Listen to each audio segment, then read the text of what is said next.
Parachute করা সবথেকে নিষ্ঠুর হয়ে আমি যদি উঠবে। এখন বেরিয়ে যাই আমার খুব আফসোস হবে। এটা খুবই কঠিন হতে চলেছে। আমার মনে হলো কিছু যেন এখান দিয়ে গেল ভাই। আমরা এখানে একা নই, এটা মনে রাখবে। দেখা যাক আমাদের কাছে কি আছে। ফল, গ্রানোলা। সমস্ত অংশ তুমিই পেয়েছো।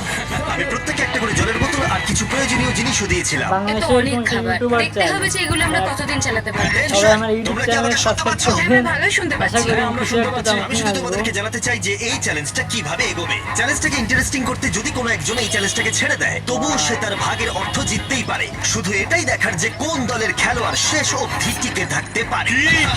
আমরা এটা আশা করিনি। কেউ কখনো করে না। এখন তোমাদেরকে ঠিক করতে হবে যে টিমমেটদের সাহায্য করতে তোমরা এখানে থাকবে নাকি খাবার বাঁচাতে তোমরা লিভ করে যাবে। এবং এই গোটা চ্যালেঞ্জে মেয়েদের টিম জানতে পারবে না এখনো পর্যন্ত কতজন ছেলে টিকে এই আছে, category এবং তে ছেলেরা খেলতে জানতে হবে। পারবে না যে মেয়েদের টিমে এখনো পর্যন্ত কতজন টিকে আছে। এটাই হলো স্ট্র্যাটেজি। মজা এই হবে। খাবারটা দুজনের জন্য যথেষ্ট, 5 জনের জন্য মোটেই আমরা নয়। কি একে অপরকে টিকিয়ে রাখতে পারবো সেটাই বুঝতে পারছি না।